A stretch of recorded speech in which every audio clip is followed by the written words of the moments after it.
16 de outubro de 2025, nós estamos começando agora mais uma edição do seu Desperta aqui no ICL. E uma semana que começou tranquilinha vai terminando tensa por causa de movimentos erráticos nos Estados Unidos, pelo continente sul-americano e pelas águas do Caribe. Ontem, a discussão entre Estados Unidos e Venezuela, que até aqui vinha se limitando a certas investidas homicidas do governo Trump, né, que destrói barcos a esmo no Mar do Caribe, isso ganhou uma conotação de maior gravidade. Por quê? Porque o presidente dos Estados Unidos, disse o jornal New York Times, autorizou a CIA a fazer operações secretas de sabotagem na Venezuela, visando derrubar o presidente Maduro. Na cabeça do presidente americano, a única solução para o problema das drogas é realmente dar cabo do governo Maduro, que trata como uma ditadura terrível, né? E ontem aconteceram fatos gravíssimos, um avião B-52 com capacidade nuclear, aquele mesmo avião que levou as bombas que detonaram o sistema de produção de insumos nucleares no Irã. Esse avião foi usado para assustar a Venezuela, né? E houve um susto no mundo, porque a ocorrência dessa elevação do nível do debate visando a preparação de um ambiente bélico, isso traz para a América do Sul aquele ambiente que a gente tinha até outro dia lá no Oriente Médio, que agora vive um cessar-fogo que não se sabe onde vai dar, mas por enquanto as tensões estão se deslocando para cá. E olha, é seríssimo o que está acontecendo, porque, como se sabe, Caracas é uma capital que, além de ser diplomaticamente próxima do Brasil, ela também é geograficamente muito próxima, né?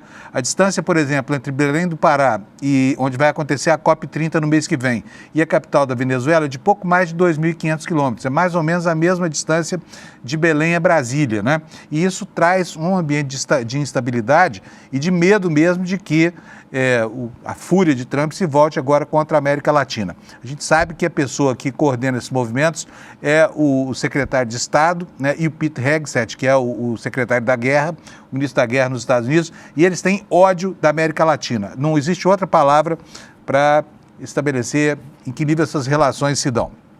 Aqui no Brasil, no entanto, continuam os esforços por uma aproximação diplomática com os Estados Unidos, visando a solução do problema do tarifaço. E hoje, representantes do governo brasileiro e do governo americano vão começar a conversar num clima estranho aí na geopolítica continental, né? Vamos ver o que vai dar, tá? E, ao mesmo tempo, aguarda-se para qualquer momento a formalização da indicação pelo presidente Lula do nome do advogado-geral da União, o Jorge Messias, para ocupar a vaga aberta com a saída do ministro Barroso do Supremo Tribunal Federal. São esses os destaques da nossa edição de hoje. E eu vou começar a dissecar o noticiário aqui logo depois de falar com o meu amigo Alex Amorim, porque hoje é dia de conferir as previsões do Instituto Datalex Sedlex, o instituto de pesquisa cuja amostra é composta por este homem lindo que está aqui, né? Que é o único entrevistado desse instituto. Alex, bom dia. Bom dia, Panunzio. Bom dia, pessoal. Hoje o Instituto meio que falhou. A gente vai conferir as previsões. Foi algo que saiu fora do controle, mas é porque ontem estava muito difícil. Não foi um erro meu, foi um erro dos jogos que não conspiraram com minhas análises, Panunzio. Muito bom, Alex. Quer dizer, faltou os jogos obedecerem às nossas previsões aqui, né? Mas tudo bem. Isso mesmo. Os institutos de pesquisa também erram muito, principalmente em resultados eleitorais. Então, um errinho ou outro, tudo bem. A nossa margem de erro aqui, a gente assume que é de 50%, portanto, ou erra ou acerta, né? Sim. Só que ontem foi um pouco além desses 50%. Quanto foi a margem de erro de ontem? Acho que não pegou nem 20%, Panunzio. De acerto? É. Então, precisa melhorar essa metodologia aí. Do que nós estamos falando aqui, gente? Ontem tinha uma série de jogos. Quantos eram, Alex? Eram sete jogos, Panunzio. 7 jogos ontem. Isso. E aí o Alex, como a gente sempre faz, deu lá os palpites dele para os jogos e errou tudo.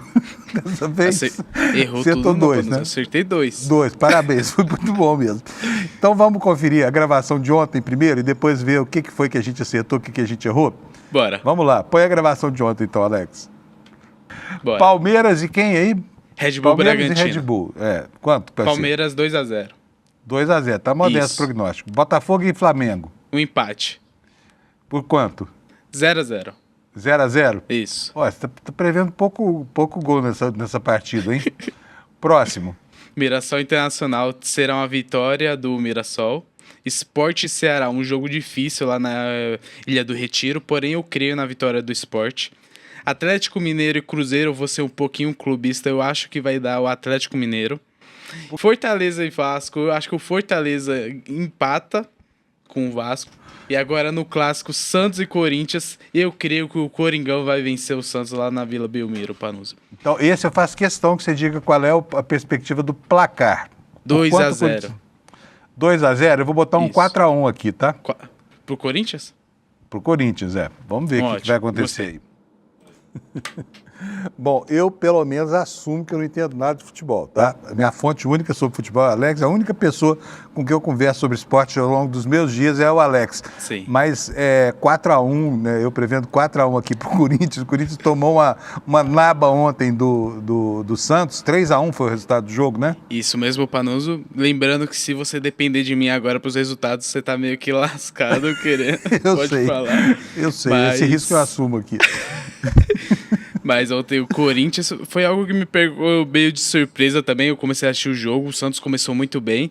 E eu pensei que o Corinthians ia ganhar porque ia voltar o Yuri Alberto, o Garro e o Memphis Depay. Porém, o Depay não entrou. E o Santos começou muito bem e fez um gol logo no início do jogo com o Zé Rafael. Meio que decretou ali o jogo e depois fez o 3-0. E o Corinthians fez o gol ali que fez um golzinho para deixar o Anderson meio que feliz hoje, Panusa.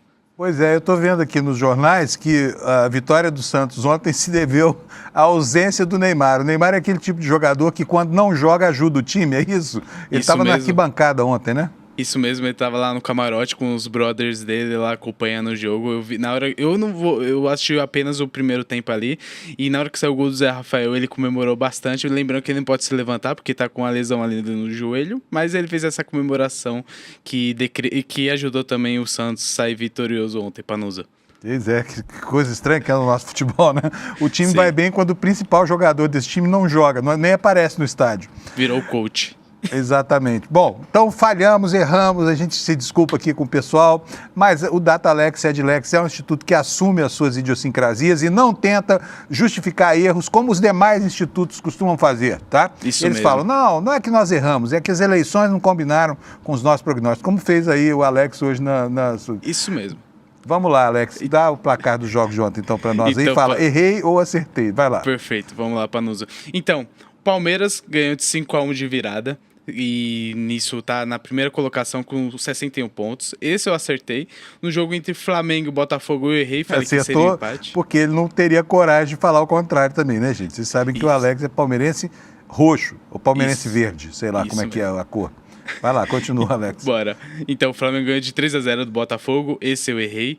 O do Mirassol ganha de 3-1 do Internacional, esse eu acertei. Opa. Sport e Ceará foi 1-1. Eu coloquei a vitória do Sport, porém foi empate. O Sport empatou no finalzinho ali. Atlético Mineiro e Cruzeiro, eu coloquei a vitória do Atlético, mas teve esse empate. O Fortaleza e Vasco, o Vasco ganhou de 2-0. Eu coloquei que seria empate, porém foi vitória do Vasco.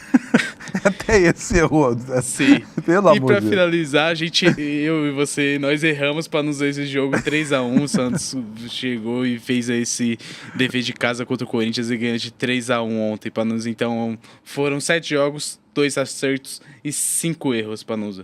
Pois eu vou dedicar essa vitória do Santos à minha mulher, Dani Lessa, que é corintiana roxa, tá? Tô precisando arranjar uma confusão lá em casa, então já tá feita a confusão. Sim. Continua, Alex. Então, o Caio hoje tá feliz, tá até aqui do meu lado, então ele tá feliz também. E hoje, para finalizar, para nós teremos os jogos que finalizam a 28ª rodada. Teremos Grêmio e São Paulo, Fluminense e Juventude. Quer arriscar um palpite aí? Sim. Grêmio e São Paulo? Grêmio e São Paulo será a vitória do Grêmio contra o São Paulo. Fluminense e Juventude será uma vitória do Fluminense. E no clássico Bavi, entre Vitória e Bahia, eu creio que o Vitória vai sair vitorioso desse confronto, Panusa.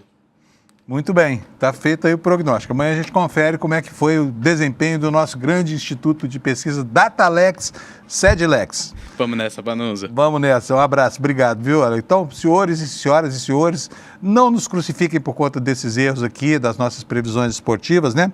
Porque os outros institutos também erram, e eles erram pior, eles erram na política, né? De vez em quando, tá bom? Gente, previsão do tempo, meteorologia, está entrando frente fria no Brasil, eu vou aumentar a tela aqui para que você possa ver o mapa das previsões. Ontem nós não tivemos nenhum aviso meteorológico, hoje nós temos 6 no mapa aí, como você está vendo, são essas marquinhas aqui, olha. Essa aqui, as de cor avermelhada são mais, ou alaranjada no caso, né? São os alertas mais severos e as amarelinhas os alertas de menor risco, tá? Então nós teremos aqui no coração da Amazônia, indo do leste e do norte do Mato Grosso até a Cabeça do Cachorro, lá em cima, chuvas torrenciais, que são normais nessa época do ano, né? Mas teremos chuva em toda essa área amarela aqui, inclusive no Distrito Federal, onde a esperança voltou, trazida pela primavera, que trouxe de volta as chuvas para a alegria dos brasilienses, né? Teremos também muita chuva lá no litoral de São Luís e no interior do Nordeste. Olha, nós temos aqui, olha, um alerta de baixa umidade, tá? Baixa umidade, está castigando lá a região central do semiárido brasileiro, né? A falta de chuva. Então, umidade baixa por lá. Teremos também, olha, tempestades aqui no litoral do Espírito Santo e no sul do Brasil. Tem 2 alertas aqui, olha, todo o sul praticamente, exceto o litoral do Paraná e um trecho do litoral de Santa Catarina, estão fora desse alerta aqui. Vamos ver primeiro o mais grave, alerta de tempestades, que eu vou detalhar aqui para vocês. Chuvas de entre 30 e 60 milímetros por hora, é um aguaceiro danado, hein? Pode chegar a acumular 100 milímetros por dia.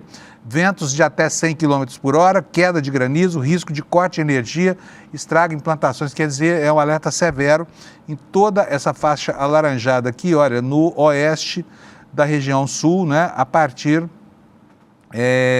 de Umuarama, lá no Paraná, para baixo, hoje o tempo está sujeito a todas essas ocorrências aí, tá bom? E agora vamos diminuir aqui para poder mostrar para vocês o que vai acontecer com a temperatura. Para os paulistanos e os paulistas em geral, a notícia do fim de semana não é boa, tá? A temperatura vai cair bastante, vai chover. O sábado, para quem esperava aí poder sair de casa, fazer programas ao ar livre, está comprometido, tá? Vamos ver aqui, previsão para Porto Alegre, muitas nuvens, pancadas de chuvas e trovoadas isoladas, máxima de 26. Em Florianópolis, máxima de 25, tempo aberto. Em Curitiba, também tempo aberto com 26, calorão. São Paulo, a temperatura chega a 30, o dia começou com 15 hoje, tá? Aproveite a quinta-feira, porque amanhã muda tudo de novo. No Rio de Janeiro, máxima de 28 graus, quer dizer, os cariocas vão ter hoje um refrigério lá, né? E a temperatura está abaixo da temperatura máxima de São Paulo. Em Vitória, máxima de 27, em Belo Horizonte, nuvens, possibilidade de chuva isolada, 31 graus, calorão. Em Campo Grande, teremos máxima de 34, céu claro. Em Cuiabá, possibilidade de chuva isolada com 35 graus.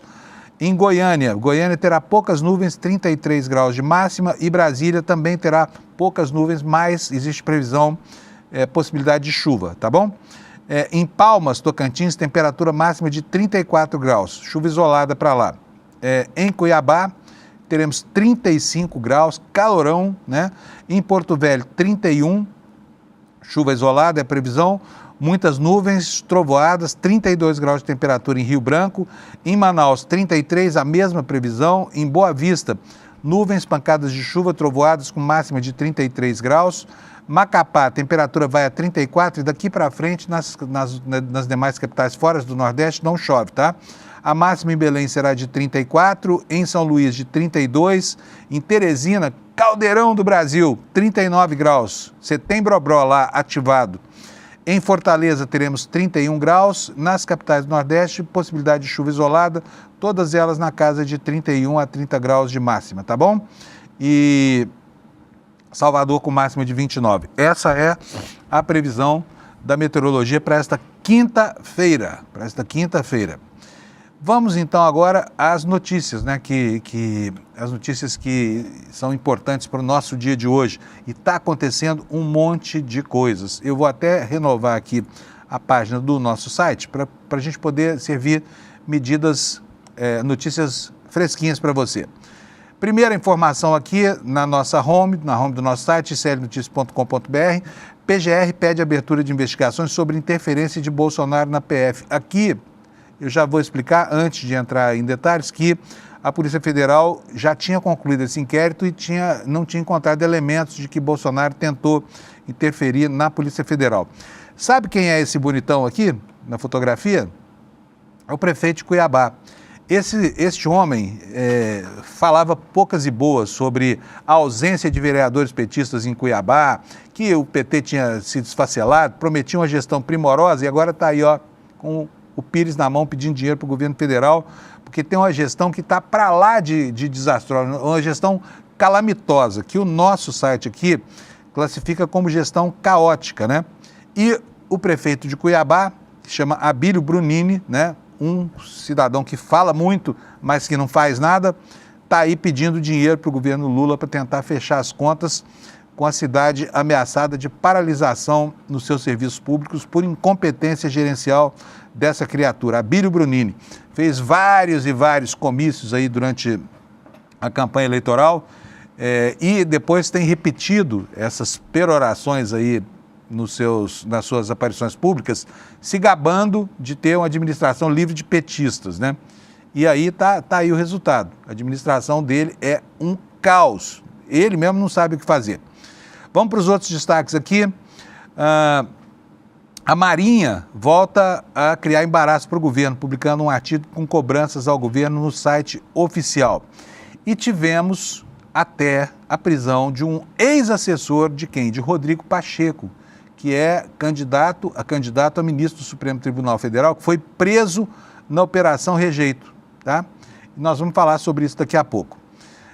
Em relação à situação de empresas brasileiras que são exportadoras, grandes exportadoras, temos hoje aqui, olha, uma informação importante sobre a JBS, que teria exportado carne obtida de criações ilegais de gado na Amazônia.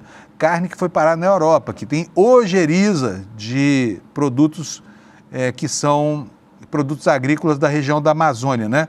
Principalmente de fazendas que são produto de grilagem e que não respeitam os ditames ambientais. Uma boa notícia aqui, você se lembra do presidente da FUNAI sob Bolsonaro? Agora saiu finalmente a informação de que ele foi condenado a 10 anos de prisão porque perseguiu servidores e perseguiu também indígenas. A gente se lembra da obra desse cara à frente da FUNAI, né? E os Correios estão anunciando aí um plano de recuperação de 20 bilhões de dólares com demissão voluntária dos seus funcionários. Tá? É o plano do governo Lula para não privatizar o Correio, que foi dilapidado durante todo o governo Bolsonaro para preparação do ambiente da privatização. Tá? Então, esses aqui são os nossos destaques. E vamos começar a detalhar o noticiário de hoje por uma matéria da Mariana Sanches, que é a colunista do UOL, falando sobre o que o governo brasileiro vai oferecer hoje para o governo dos Estados Unidos para tentar remover a barreira do tarifaço que está prejudicando alguns setores da economia produtiva brasileira severamente, né? A manchete, você está vendo aí, Big Techs e terras raras, Lula tenta oferecer uma vitória aceitável a Trump. E essa negociação que vai acontecer hoje, ela ocorre num ambiente favorável para que o conflito entre Brasil e Estados Unidos seja dirimido, até por causa da escalada da tensão comercial na guerra comercial, obviamente aqui para cometer aqui um pleonasmo, entre Estados Unidos e China, né? Os Estados Unidos voltaram a decretar 100% de tarifas sobre as importações da China por causa das dificuldades impostas pelo governo chinês para o acesso dos Estados Unidos, principalmente às terras raras da China, que é o maior produtor mundial. Quem é a segunda maior reserva mundial? O Brasil, né? Mas não se espere que essas ofertas já gerem embarques físicos de terras raras para os Estados Unidos, porque é preciso primeiro minerar essas terras raras, retirar do solo. E isso leva à necessidade da construção de uma infraestrutura que não existe no Brasil, porque a nossa produção aqui é muito pequena. Mas só a oferta de um caminho para acessar esses ativos minerais brasileiros pode significar muito para os Estados Unidos envolvidos nessas querelas aí comerciais com a China. E o que é que nos diz aqui o UOL? Com quase 40 anos após Donald Trump definir um estilo de negociações como simples, direto e insistente, O manual pode servir como um mapa para os negociadores do Brasil que tentam tirar o país da pior crise bilateral em 201 anos de relações com os Estados Unidos, diz a matéria do UOL. Publicado no livro do republicano The Art of Deal, A Arte da Negociação em português, em 1987, a definição completa é: meu estilo de negociação é bem simples e direto. Muito alto e continuo insistindo. Miro muito alto e continuo insistindo. Insistindo para conseguir o que quero. Às vezes me contento com menos do que esperava, mas na maioria dos casos ainda consigo o que quero. É como o Trump se define como negociador, né? E prossegue aqui o texto do UOL. Liderado pelo chanceler Mauro Vieira, o lado brasileiro terá hoje às 14 horas, hora local, 15 horas, horário de Brasília, a primeira negociação formal com o governo Donald Trump. Até agora, o roteiro seguiu como descrito pelo líder da Casa Branca, ou seja, muito rigor, né, e pouco contentamento. Desde julho, Trump mirou alto, pediu interrupção do processo judicial contra o ex-presidente Bolsonaro e a abolição de regulação das Big Techs. E, para isso, impôs um tarifaço de 50% contra os produtos vindos do Brasil. Na sequência, ele insistiu em um processo que durou até o fim de setembro, no qual impôs restrições de vistos a dezenas de autoridades brasileiras, né, enquadrou outros na Lei Magnitsky, como, por exemplo, o ministro Alexandre de Moraes e a mulher dele. Há 3 semanas, ele mudou de postura. Abraçou o Lula, fez elogios ao líder brasileiro, demonstrou intenções de negociar. E desse gesto veio uma primeira ligação entre os presidentes, que durou 30 minutos, né? Chegou-se a reunião na Casa Branca, que vai acontecer hoje, no começo da tarde, na qual auxiliares de Trump, o secretário de Estado Marco Rubio e o representante comercial Jameson Greer serão os anfitriões. E agora a missão da diplomacia brasileira será o que, de fato, Trump espera e com o que ele poderá se contentar. A jornalista do UOL entrevistou o consultor da Dinamarca, das Américas e ex-diretor do Conselho de Segurança Nacional da Casa Branca para Assuntos do Brasil e do Cone Sul, Nick Zimmermann, e ele disse o seguinte: sem dúvidas, há um avanço em relação ao momento anterior em que sequer havia negociação. Só que há 2 pontos centrais: entender o que o Trump consideraria como uma vitória com o Brasil e o que o governo Lula estaria a conceder. E aqui vem a resposta para isso tudo, que é a oferta do governo brasileiro. Terras raras e parar com essa história de criar uma moeda alternativa ao dólar para ser a âncora comercial do planeta. E nos diz aqui o texto da Mariana: a resposta, segundo fontes diplomáticas dos 2 lados, parece passar pela abertura do mercado brasileiro ao etanol norte-americano, pelo acesso à exploração de minerais críticos no Brasil, ajuste na regulação das redes sociais. Isso aqui, por exemplo, acho que é causa perdida para eles, tá? Apoio ao dólar como moeda de troca internacional junto aos BRICS, né? E até mesmo restrição à importação de petróleo e derivados da Rússia, que constitui um problema maior, porque a Rússia é o principal produtor e exportador para o Brasil de insumos para a agricultura, né? Que é a nossa grande ferramenta, a nossa grande força de exportação. Então é isso. A reunião vai acontecer hoje, 2 horas da tarde. A gente vai ficar de olho. Por quê? Porque tem muitos segmentos da indústria brasileira que dependem dessa história toda, tá? Olha, vamos para uma outra matéria agora do Estado de São Paulo, para a gente saber exatamente qual é a expectativa dessa reunião hoje. Essa matéria aqui é do Estadão, é do Felipe Frazão, a reportagem, e ela nos diz o seguinte: o Mauro Vieira vai se reunir nesta quinta, 16, com o secretário Marco Rubio. A expectativa é de que sejam feitas ofertas recíprocas de lado a lado, né? Do lado americano, principalmente, a revogação do tarifaço. Bom, vamos lá para a proposta. A proposta é que Rubio e Vieira conversem reservadamente primeiro e, em seguida, realizem um diálogo ampliado com as suas respectivas equipes presentes. A reunião vai discutir encaminhamentos para a maior crise entre Brasil e Estados Unidos nesses 2 séculos de relações diplomáticas, com foco especial para o tarifaço sobre as exportações. Sobretudo essa tarifa de 40%, que incide sobre a tarifa global que os Estados Unidos praticam hoje de mais 10%, né? O encontro de Washington, diz aqui o jornal Estado de São Paulo, marca a retomada oficial das negociações bilaterais após a primeira interação entre Lula e o presidente Donald Trump em 23 de setembro. Rubio e Vieira interlocutores indicados pelos presidentes fazem uma espécie de prévia da futura reunião presidencial que ocorrerá entre Trump e Lula, cuja primeira janela para ocorrer é a cúpula da Malásia. Ambos foram convidados e preparam a viagem a Kuala Lumpur entre 26 e 28 de outubro, portanto está aí pertinho, né? O governo brasileiro quer aproveitar o bom momento e a interação pessoal para acelerar a reunião em nível de presidentes. A expectativa é de que haja uma sinalização sobre esse encontro na Malásia, organização dos temas sobre os quais os presidentes poderão falar e algum grau de negociação prévia. Se não ocorrer em território malaio, o encontro pode ter lugar nos Estados Unidos ou no Brasil futuramente, como Lula e Trump indicaram no telefonema, tá? Então é grandíssima a expectativa por essa reunião.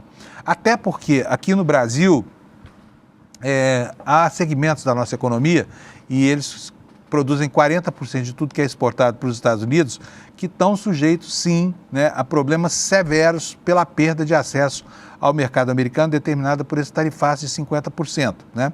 E aqui temos uma outra reportagem, essa agora no G1, falando sobre essa consequência, a consequência que existe de parte a parte.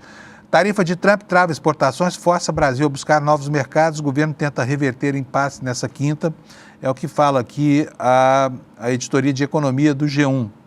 A aproximação recente entre presidentes dos Estados Unidos e do Brasil, Lula, reacendeu a esperança de um novo acordo comercial para revogação da tarifa. A expectativa da reunião entre Marco Rubio e Mauro Vieira é de que ela abrirá caminho para negociações com um desfecho favorável para o Brasil, né? Enquanto o novo acordo não é firmado, no entanto, as empresas brasileiras continuam sentindo o impacto das taxas, né? Em busca de alternativas para lidar com esse impasse comercial.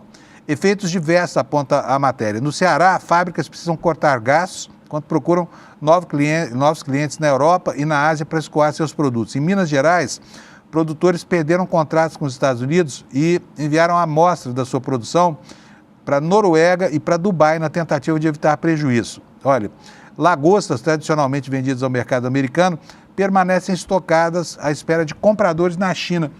Podiam desovar essas lagostas no mercado brasileiro, não? Faz quanto tempo que a gente não come uma lagosta porque ela ficou cara demais? Bom, esse cenário, diz aqui a matéria do G1, mostra que redirecionar exportações dos Estados Unidos para outros mercados não é uma tarefa simples e, segundo especialistas consultados aqui pelo G1, revela falhas na política de comércio exterior do Brasil que é ainda vista como defasada, tá? Então está aqui produtores de vários segmentos, do setor minerário até os exportadores de lagostas, né, que implicam consequências para um setor muito vulnerável, que é o da pesca no Brasil. Todo mundo com expectativa muito grande sobre isso, né? E no plano interno, a expectativa passa longe da economia. A expectativa agora é para o momento em que o presidente Lula falar o anúncio daquilo que se espera, né? De que o advogado Jorge Messias, o advogado-geral da União, vai substituir o ministro Barroso no Supremo Tribunal Federal, que esta semana se aposenta definitivamente, começando a sua programação de vida por um retiro espiritual, sem compromisso com mais nada no futuro, segundo ele mesmo falou, né? E temos aqui no site do ICL uma matéria da Juliana Dalpiva, dizendo aqui para nós que na expectativa do anúncio de Messias no Supremo, a disputa agora é por uma mulher na AGU, porque eu repito e reitero, e não adianta quem torce muito pelo governo Lula dizer que isso é uma crítica indevida, porque não é. Realmente, a dívida do que o presidente Lula vem acumulando com as mulheres é grande, né? Porque, sabe, teve oportunidades muitas de fazer uma indicação e não fez e não fará agora também. O que nos diz aqui a Juliana Dalpiva? É grande a expectativa de que o presidente Lula anuncie nesta quarta-feira a indicação do advogado-geral da União, Jorge Messias, para a vaga do Barroso lá no Supremo. E com isso já começa a pressão nos bastidores para que na advocacia seja indicada uma mulher. Entre os nomes cotados estão Anelise Almeida, que é Procuradora-Geral da Fazenda Nacional, Adriana Venturini, que é Procuradora-Geral Federal, Clarice Calisto, que é Procuradora-Geral da União. Anelise Almeida é o nome favorito do ministro da Fazenda, Fernando Haddad. Há uma grande pressão em alas do PT pela indicação de uma mulher, já que o governo pode acabar terminando o mandato com menos mulheres no primeiro escalão do que no início da gestão. No início eram 11 e atualmente são 10, após a indicação da ministra Gleisi Hoffmann para a Secretaria de Relações Institucionais. E o presidente Lula, o ministro Jorge Messias e o ministro da Justiça Ricardo Lewandowski vão se reunir hoje à tarde, né? Se reuniram na tarde de ontem para tratar desse assunto. Foi ontem a reunião, não é hoje, tá? Bom, seguindo aqui, ainda com informações da Juliana Dalpiva, informações sobre essa reunião do Lewandowski, que eu não vou detalhar agora, porque nós temos outras informações importantes e eu quero que o nosso tempo consiga encerrar hoje toda a pauta do noticiário aqui. Vamos para o próximo assunto, gente. Olha, uma operação da Polícia Federal, Operação Rejeito, aquela operação que flagrou corrupção na Agência Nacional de Mineração, apareceu gente ligada ali ao ex-presidente do Senado, Rodrigo Pacheco, né? E a manchete no nosso site é essa aí que você está vendo.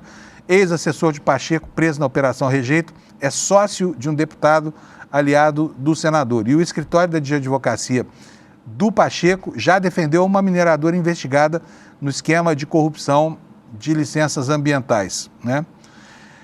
Apontado pela Polícia Federal como homem da mala do dinheiro no esquema investigado na Operação Rejeito, Felipe Lombardi Martins, mais um Felipe Martins aqui, é sócio do deputado federal mineiro Fernando Faria, do PSD de Minas Gerais, em uma empresa de loteamento. Ambos trabalharam no gabinete do senador Rodrigo Pacheco entre 2019 e 2022.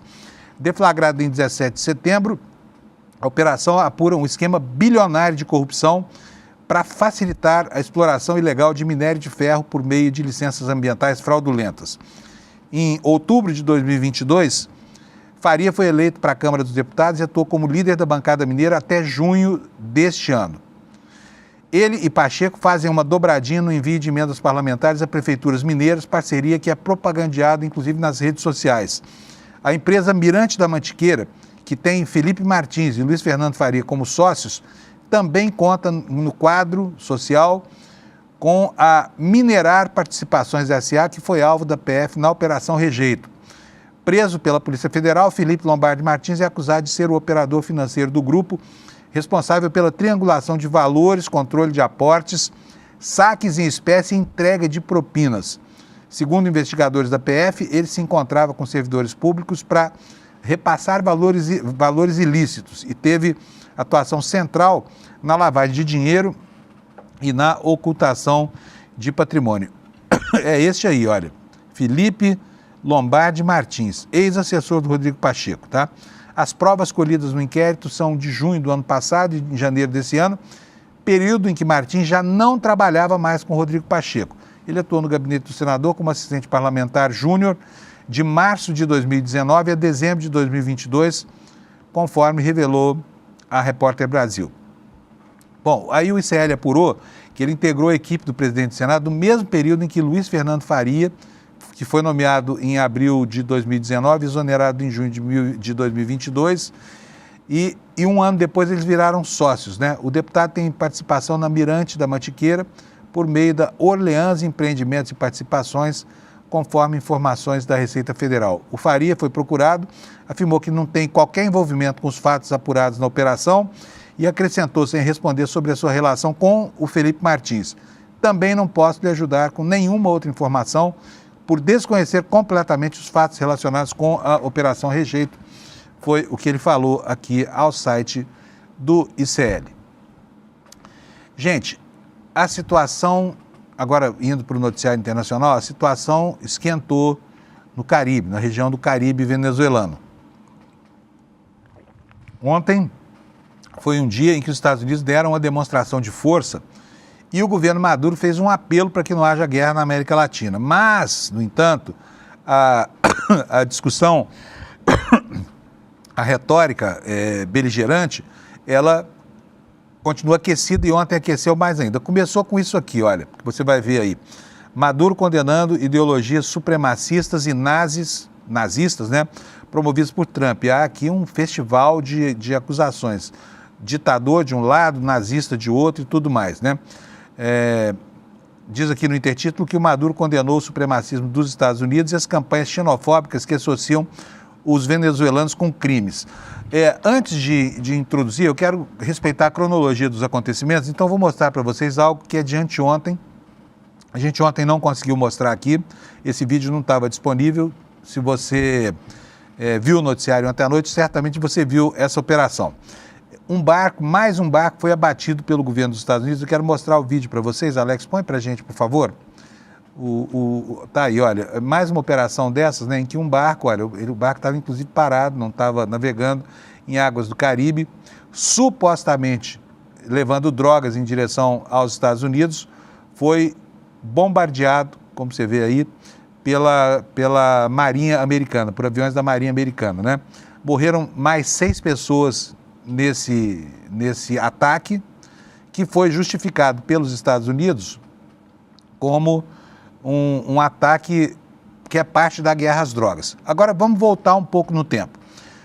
Os Estados Unidos têm feito ameaças muito sérias à Venezuela, né? Ele acusa a Venezuela e o México de serem coniventes com cartéis, por exemplo, o Trem de Aragua, que é da Venezuela, e com o cartel de Sinaloa, que é mexicano, porque segundo o governo Trump, segundo a visão dos Estados Unidos, esses cartéis são grupos terroristas que fazem negócios levando drogas para os Estados Unidos. Tudo isso a ser comprovado. Mas o presidente Trump classificou esses grupos como sendo grupos terroristas, apesar das resistências dos governos locais em fazer isso, porque assim ele se livra de ter que pedir ao Congresso americano autorização para atacar a Venezuela, né? E ontem a retórica ganhou os contornos de atos hostis pré-guerra, tá? Eu vou colocar aqui para vocês no meu PowerPoint uma imagem aterradora. Muita gente viu nisso, inclusive, um atrevimento, porque vocês sabem que nesses sites que fazem o tracking dos aviões, a rota fica marcada no mapa, né? E nós tivemos ontem um avião B-52, um avião que é o maior avião de guerra dos Estados Unidos, é aquele avião que transportou as bombas de 15 toneladas que explodiram no sistema de produção de insumos nucleares no Irã, tá? E esse avião ontem, tá vendo só, escrito aí Bunny 02, né, da Força Aérea dos Estados Unidos, da Marinha Americana, esse avião ontem ficou sobrevoando a 200 quilômetros de Caracas, capital da Venezuela, as águas internacionais do Caribe. E isso foi visto como uma afronta pelo governo de Nicolás Maduro, que tomou várias providências. Uma dessas providências foi colocar em alerta as milícias populares em 3 províncias venezuelanas. E aí eu vou pedir ao Alex que coloque para a gente o vídeo em que o Maduro aparece conclamando, exatamente, põe para a gente, Alex, o vídeo do Maduro mobilizando essas milícias aí, preparando para se defender e já defendendo, né, a população da região de Aragua, que o governo americano confunde com uma organização terrorista. Vamos ver esse vídeo então, por favor, Alex. Buenos días. Hoy, miércoles 15 de octubre, día bonito, día especial. Estamos activando la zona de defensa integral de Caracas y la zona de defensa integral Miranda. Caracas y Miranda, un conglomerado poblacional amplio, casi de 7 millones de habitantes, de gente buena, trabajadora, estudiosa. Caracas y Miranda. Vamos entonces a activar toda la fuerza militar de defensa integral, popular, militar, policial, activadas y unidas. Vamos, desde Katia hasta Barlovento, desde Petare a La Pastora, como dice la canción, desde Caricuao hasta los Valles del Tuy, pasando por los Altos Mirandinos, defender montañas, costas, escuelas, hospitales, fábricas, mercados, comunidades, a nuestro pueblo, para seguir ganando la paz. Activados, unidades comunales milicianas muy importantes, completar su activación integral y todas las bases populares de defensa integral, las BPD. Vamos, Caracas y Miranda, hoy 15 de octubre, activados integralmente en unidad, ganando la paz. La paz es nuestro destino, nuestra bendición. unidos seguiremos venciendo. Saludos a todos, pues estoy muy pendiente de ustedes.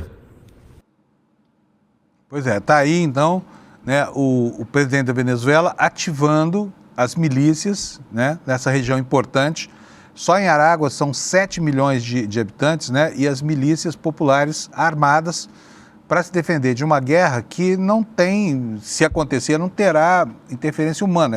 A guerra, hoje as guerras acontecem, né, com aviões e drones bombardeando contingentes civis e alvos militares. E por que tudo aconteceu? Por que isso tudo aconteceu? Porque ontem, durante o dia, o jornal The New York Times conseguiu uma informação que está aqui para vocês. Olha, eu vou colocar aqui na capa para vocês.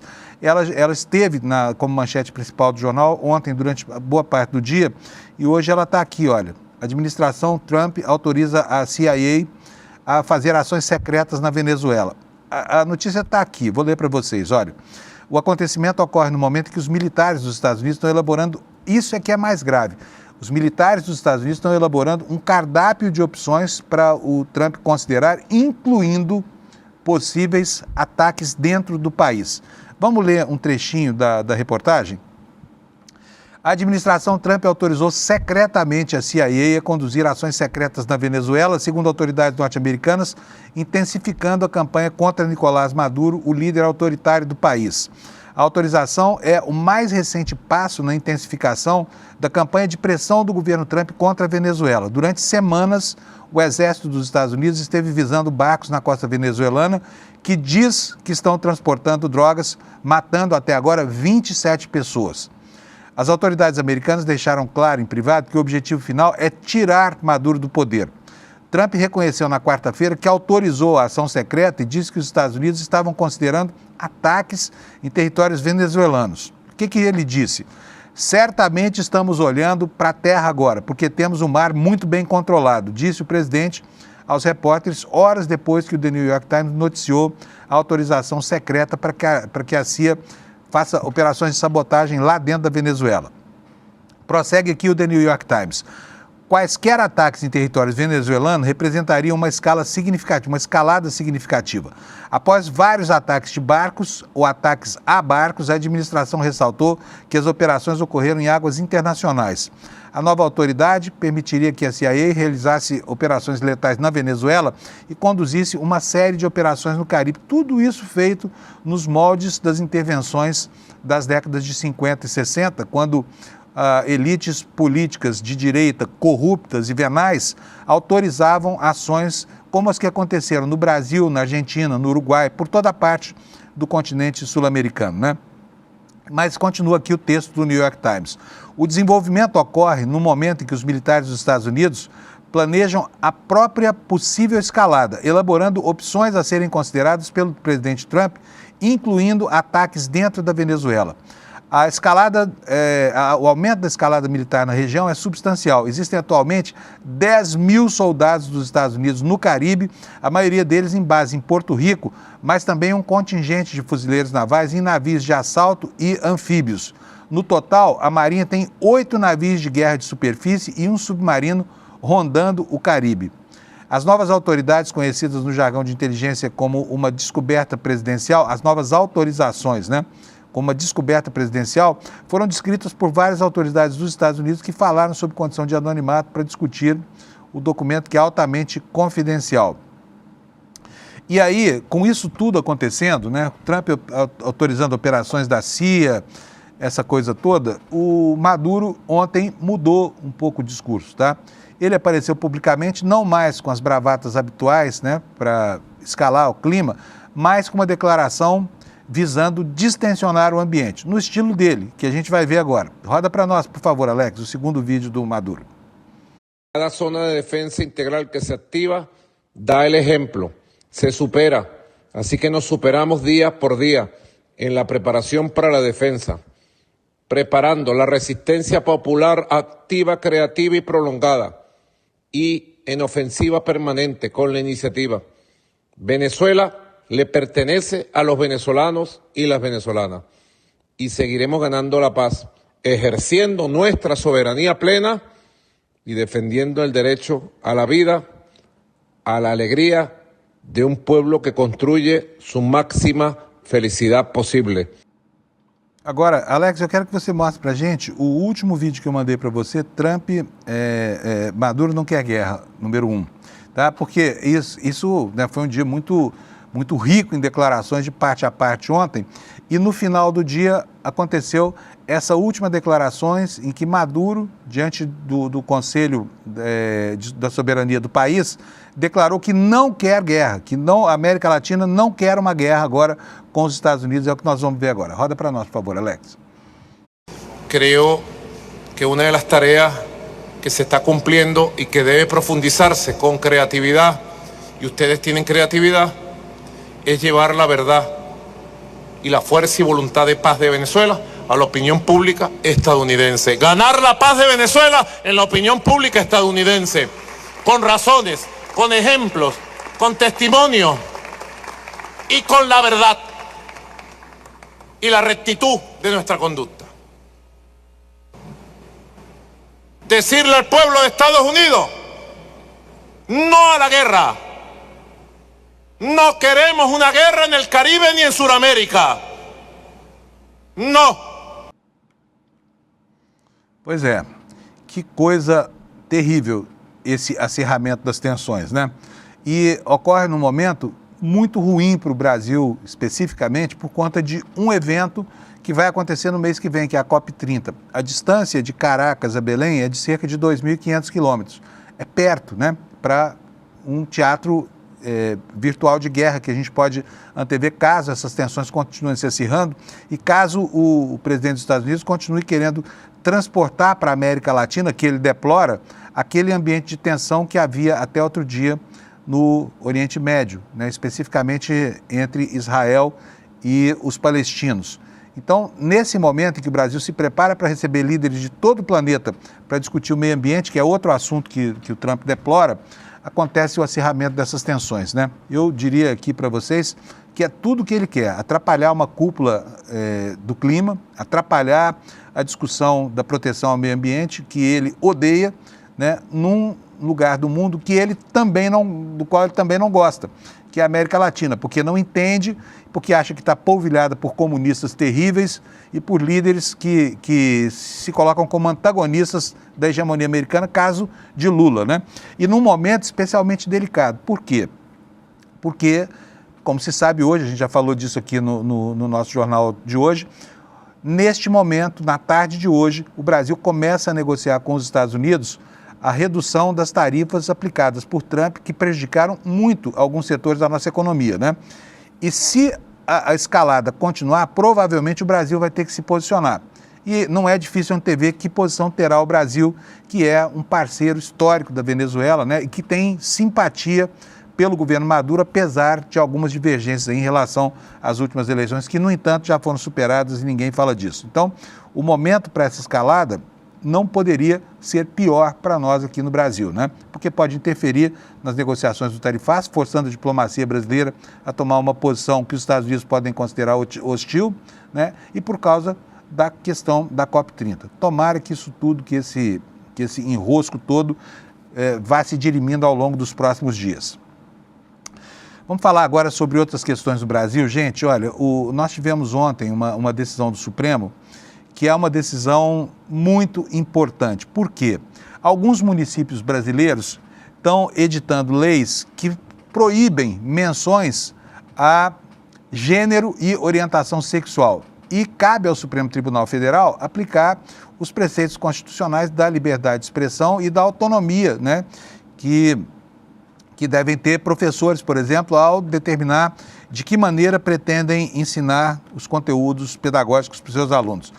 Nós temos aqui no nosso site, no ICL Notícias, a informação de que o STF derrubou leis de várias cidades que vedavam menções a gênero e a orientação sexual no currículo escolar. Vamos ler isso aqui, para a gente saber do que trata? Matéria da Ana Pompeu, da Folha Press, no site do ICL Notícias.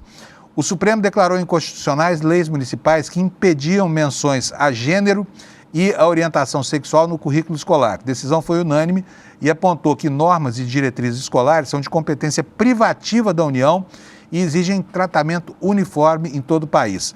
A Corte julgou 2 ações referentes a normas adotadas pelas seguintes cidades: Tubarão, Rio Grande do Sul, Petrolina, em Pernambuco, Garanhuns, em Pernambuco. Ambas começaram a ser analisadas em um plenário virtual, mas foram suspensas por pedidos de destaque de Cássio Nunes Marques. Na retomada, o ministro relembrou os precedentes do tribunal pela derrubada dessas legislações, mas afirmou que, em alguns aspectos, eles deveriam ser ponderados. Segundo ele, a liberdade de cátedra, como quase todos os direitos e liberdades, encontra limites, especialmente quando crianças são o público-alvo. O que disse o ministro Cássio Nunes Marques?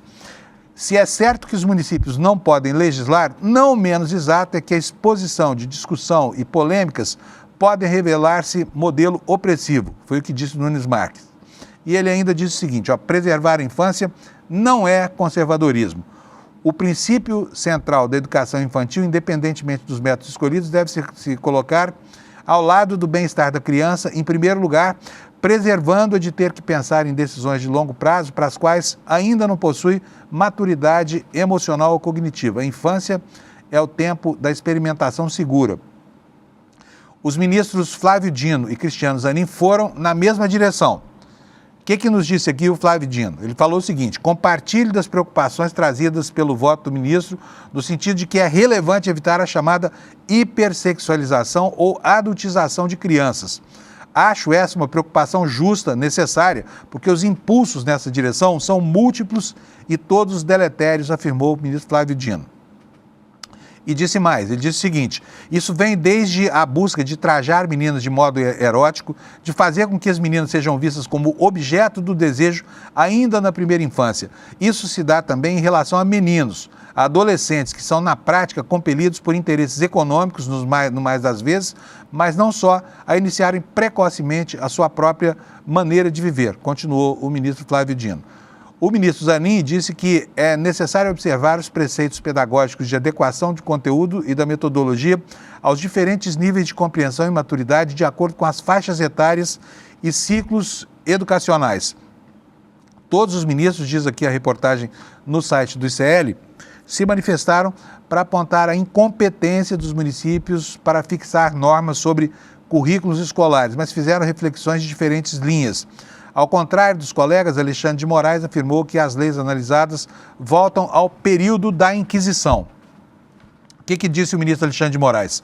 Obviamente, nenhum de nós aqui, e eu também sou pai de 3 filhos, defende que não se deva preservar a infância, que não se deva educar a infância a partir do desenvolvimento. Mas preservar a infância não significa escondê-la da realidade, omitir informações sérias e corretas sobre identidade de gênero, sobre educação sexual. Segundo Alexandre de Moraes, por meio das redes sociais, crianças e adolescentes são bombardeados com informações distorcidas sobre esses temas, incluindo a ideologia de gênero e questões sexuais. Ideologia de gênero, aliás, que é um conceito fluido, né? Não existe ideologia de gênero. Esse é um bordão inventado pela extrema-direita que acabou virando fato concreto, né? E, mudando um pouco aqui o assunto, ontem o ministro Barroso passou mal, teve que ser internado lá em Brasília, né? A suspeita é de uma virose, né? E a internação foi recomendada só para confirmar o diagnóstico. Vamos aqui a informação também no site do ICL. O ministro do Supremo Tribunal Federal, Luiz Roberto Barroso, passou mal na tarde dessa quarta-feira, enquanto estava no tribunal, foi levado ao pronto atendimento do Hospital Sírio-Libanês em Brasília. A suspeita é de uma virose, mas Barroso realiza uma série de exames para confirmar o diagnóstico. Por recomendação médica, deve permanecer internado. A informação foi confirmada pela assessoria de imprensa do Supremo. Então, está aqui um evento de saúde envolvendo o ministro Barroso, né, que na boca da sua aposentadoria passa mal numa das últimas sessões das quais participará até deixar o Supremo Tribunal Federal. Vamos falar um pouquinho sobre o drama da capital do Mato Grosso, né, Cuiabá, que tem um prefeito muito falastrão e muito pouco competente, que transformou a gestão dele num caos. Abílio Brunini, que você vê aqui nessa foto, né, prefeito de Cuiabá, este homem que se ufana de não ter nenhum vereador petista governando a cidade junto com ele, esse sujeito quebrou a prefeitura de Cuiabá e agora está de pires na mão aí, pedindo desesperadamente dinheiro para um governo que ele deplora.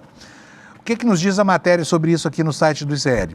Conhecido pelos vídeos de lacração extremista nas redes sociais e provocações a parlamentares de esquerda, quando foi deputado federal, o prefeito de Cuiabá, Abílio Brunini, colocou a administração municipal em uma gravíssima crise financeira depois de apenas 10 meses de mandato. O prefeito, que no início da gestão já descartou pedir dinheiro ao governo Lula, agora mudou o discurso. Diz que vai buscar recursos junto à União para tentar solucionar os problemas da cidade.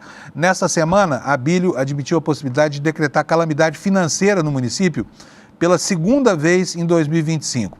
Em declarações recentes, o prefeito alegou, ele chegou a afirmar que Cuiabá não precisa de dinheiro do governo Lula.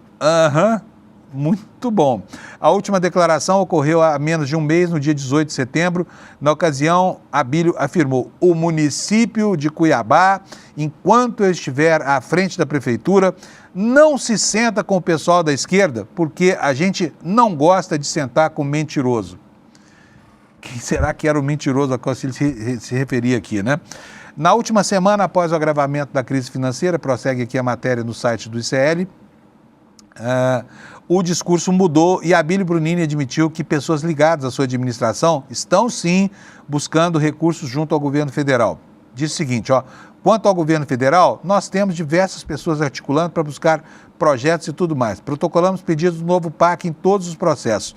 Foram liberadas 4 creches para nós, mas nós protocolamos mais de 40 projetos e os outros não foram aprovados, disse o prefeito em entrevista à imprensa nesta quinta-feira. A situação financeira de Cuiabá é catastrófica, né? Catastrófica mesmo. Ele cogita a possibilidade de decretar calamidade financeira. A medida teria o objetivo de evitar o agravamento da situação fiscal, que pode encerrar o ano com 364 milhões de reais de déficit, 120 milhões somente na área da saúde. Ao todo, a Prefeitura de Cuiabá já acumula cerca de 1 bilhão de reais em déficit de curto prazo, de acordo com o gestor. Ele disse o seguinte, não está descartado o decreto de calamidade, o que a gente está fazendo é uma contenção de despesas, tentando encaixar dentro do nosso orçamento aquilo que for possível. Sabidamente não vai fechar no 0 a 0 no final do ano, mas nós vamos tentar coordenar aí o que a gente consegue ajustar. Saúde é minha prioridade da gente conseguir resolver, disse então o falastrão Abílio Brunini, né, que está pagando a língua grande que tem dentro da boca, que não conseguiu manter fechada, agora pedindo uma ajuda emergencial, uma esmola mesmo ao governo federal, tá? Bom, gente, vamos aqui para a última informação do dia. Eu prometi para vocês na escalada do jornal o registro de que a JBS exportou carne para a Europa, hein? Justo para quem? Carne proveniente de fazendas ilegais da Amazônia, né? Aponta aqui um relatório da Human Rights Watch. Vamos ver o que nos diz essa notícia rapidamente, porque eu preciso encerrar o programa. Reportagem do Duda Souza aqui na agência pública diz o seguinte: a JBS, maior produtora de carnes do mundo, pode ter exportado para a União Europeia carne bovina e couro produzidos com gado proveniente de fazendas ilegais no Pará, mesmo estado que vai receber líderes mundiais em Belém para debater soluções ambientais na COP30. Em um relatório divulgado nesta quinta, a organização Human Rights Watch aponta que a pecuária ilegal tem devastado a floresta amazônica e violado os direitos de pequenos agricultores e comunidades indígenas da região, como a terra indígena Cachoeira Seca, lar do povo Arara, e o projeto de desenvolvimento sustentável Terra Nossa, tá? Segundo o relatório, ao menos 45% da área do assentamento Terra Nossa já havia sido convertida em pasto em 2023. 78,5% estavam ocupados ilegalmente. Moradores relatam episódios de violência, incêndios criminosos e ameaças. A gente tinha um sítio muito bonito, diz aqui uma moradora, de onde tirava todo o sustento, e agora esse sítio não existe mais. Então é isso, está feito aqui o registro dessa situação envolvendo a maior indústria de carnes do Brasil, né? Envolvendo em questões muito complicadas para o mercado europeu, para onde ela vende bastante, né? E assim eu encerro o programa de hoje, convidando vocês para algo que vai acontecer hoje à noite aqui, olha. 5 influenciadores vão estar aqui discutindo hoje, sob a coordenação da Caroline Sardá e do William De Luca, as revelações do documentário que o ICL exibiu na semana passada sobre a gestão Milei na Argentina, né? E a propósito disso, eu quero aqui ler rapidamente para vocês uma matéria no New York Times. Depois você vai lá no site, a matéria está aberta, tá? Tá aí, olha, Trump ofereceu uma mão amiga argentina, o tiro saiu pela culatra. Por quê? Porque o Javier Milei parece o prefeito de Cuiabá. Ele também disse que não recorreria a ninguém, que não ia emitir moeda, que estabeleceu um mecanismo que fixava o valor do peso ao do valor do dólar, mas não adiantou, porque o mercado argentino está aí completamente caótico, né, com o dólar sendo depreciado. E Trump ofereceu ajuda, só que estabeleceu uma condição. Milei tem que ganhar as eleições de meio de mandato de outubro. E isso é algo que, pelo menos, pelo que revelam as pesquisas, está fora do radar. Tudo isso vai ser tratado hoje à noite, nesse debate que vai acontecer aqui, né? A vaga para acompanhar esse debate aqui e a situação da Argentina é uma situação que todo mundo deve conhecer, tá bom? Você pode ir aqui em icl.com.br/debate e fazer a sua inscrição para garantir sua vaga, para saber o que pensam esses influenciadores sobre a mentira chamada governo Milei e o saneamento econômico da Argentina, tá bom?